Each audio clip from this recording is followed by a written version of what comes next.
Assalamualaikum warahmatullahi wabarakatuh. Apa kabar anak-anakku semuanya? Semoga kalian hari ini dalam keadaan baik semuanya.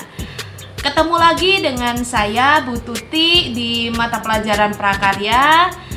Kalau kemarin kita pembelajarannya secara tatap muka langsung di sekolah, tapi kali ini karena masih pandemi COVID, pembelajarannya masih menggunakan pembelajaran online.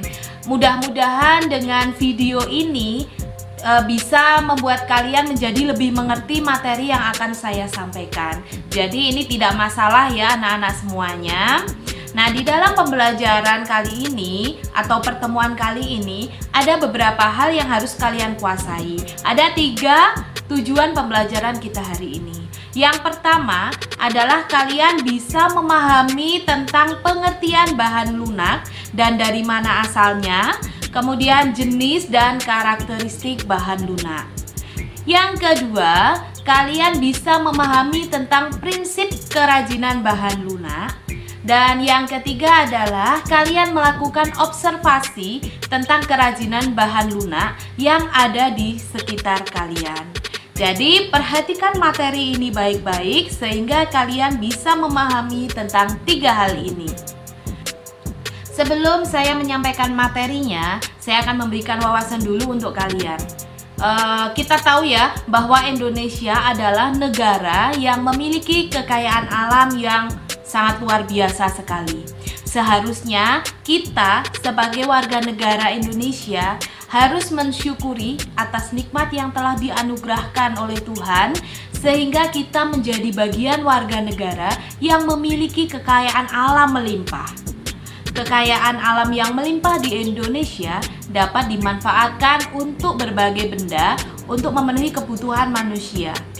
Kita memanfaatkan kekayaan alam Indonesia sebagai bahan dasar pembuatan kerajinan.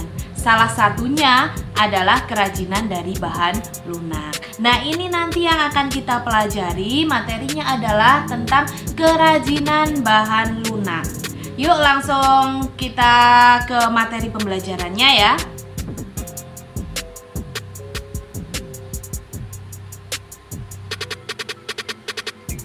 Perhatikan gambar berikut. Gambar apakah ini? Terbuat dari apakah bahan kerajinan tersebut? Ya, kalian benar. Ini adalah lilin hias. Bahan dasarnya adalah lilin. Ini kerajinan sabun. Bahan dasarnya sabun. Dan ini adalah guci. Bahan dasarnya tanah liat. Lilin, sabun, dan tanah liat dapat dibuat sebuah kerajinan yang mudah karena bahan-bahan tersebut bersifat lunak sehingga mudah untuk dibentuk. Nah, sekarang kita harus tahu dulu apakah yang dimaksud dengan kerajinan lunak. Kerajinan lunak adalah produk kerajinan yang menggunakan bahan yang bersifat lunak sebagai bahan dasar pembuatannya. Nah, kerajinan bahan lunak juga dibagi menjadi 2, yaitu kerajinan bahan lunak alami dan kerajinan bahan lunak buatan. Nah, kita akan bahas untuk masing-masing jenis kerajinan ini. Sekarang kita akan bahas dulu tentang bahan lunak alam. Bahan lunak alam untuk karya kerajinan yang diperoleh dari alam sekitar dan cara pengolahannya juga secara alami, tidak dicampur atau dikombinasi dengan bahan buatan. Jadi masih produk-produk atau bahan-bahan yang dihasilkan dari alam. Contoh bahan lunak alam itu apa saja? Ada tanah liat, kulit, getah nyatu, bubur kertas, dan juga forklay. Itu untuk contoh dari bahan lunak alam. Terus yang dimaksud dengan bahan lunak buatan itu apa?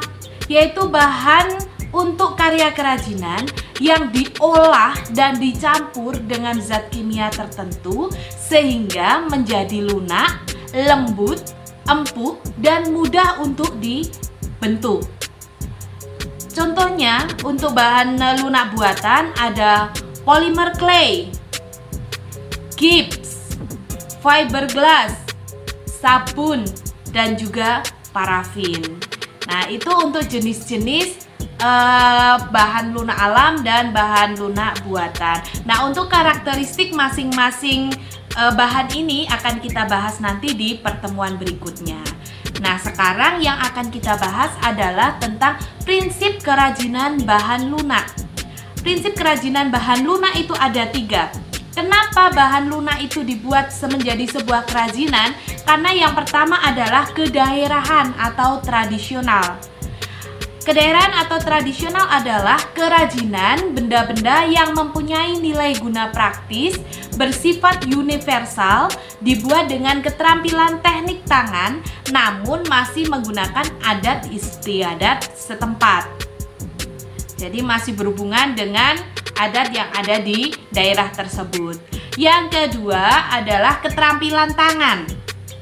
Kerajinan dibuat dengan menggunakan keterampilan tangan, meskipun diproduksi banyak, tapi masih tetap mengandalkan tangan untuk membuatnya tanpa menggunakan mesin. Jadi ini perbedaan antara kerajinan tangan dengan produksi industri. Jadi kalau kerajinan tangan benar-benar mengandalkan dari tangan kita sendiri. Dan yang ketiga adalah keterampilan teknik.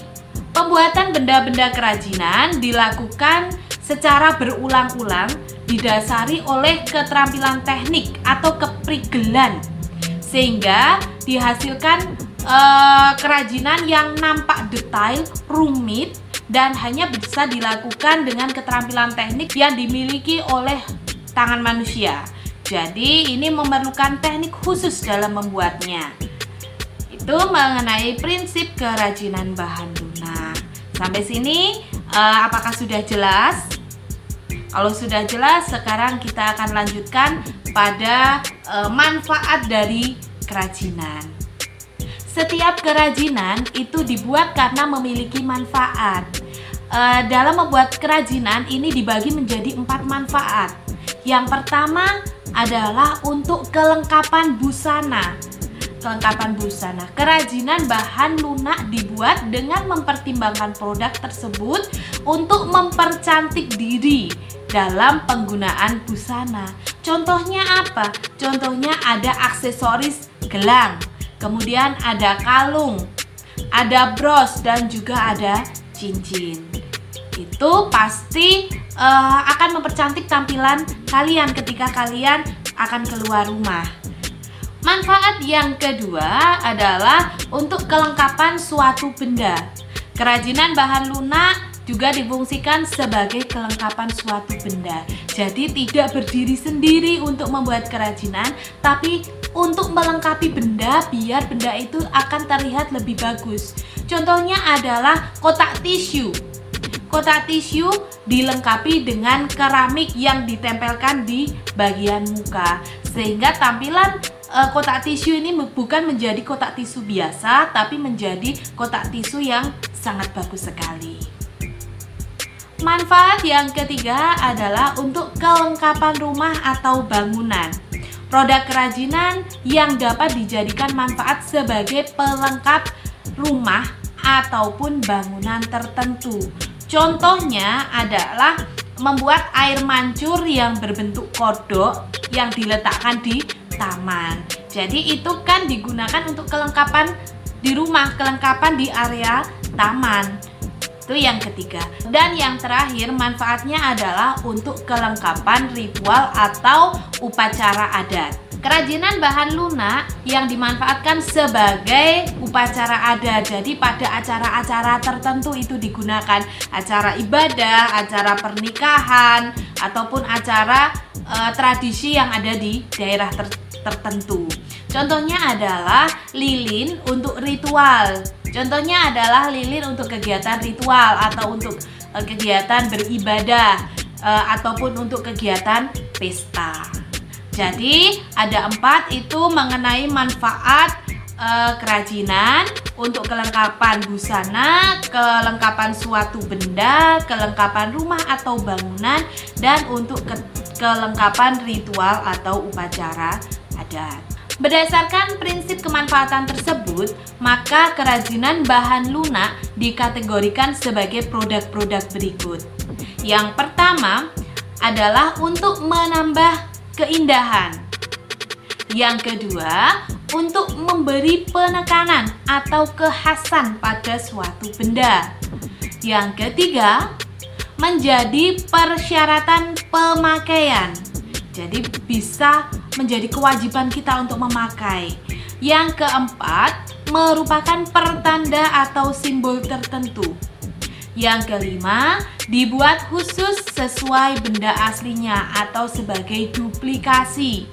Dan yang keenam adalah sebagai bagian dari karya seni. Jadi itu mengenai kemanfaatan atau kategori dari produk-produk kerajinan. Pengrajin bahan lunak alam meskipun produktif dan menghasilkan produk yang bermutu, keberadaannya itu semakin menipis. Kenapa? Hal ini dikarenakan bahan alam itu lebih sulit didapat. Sementara bahan lunak buatan itu lebih dapat berkembang karena daya jualnya tinggi, lebih praktis dan juga ekonomis. Meskipun demikian, jika dipelajari dengan baik, maka menghasilkan produk baru yang dapat meningkatkan mutu kerajinan yang berciri khas Indonesia. Bagaimana? Kalian sudah memahami materi ini?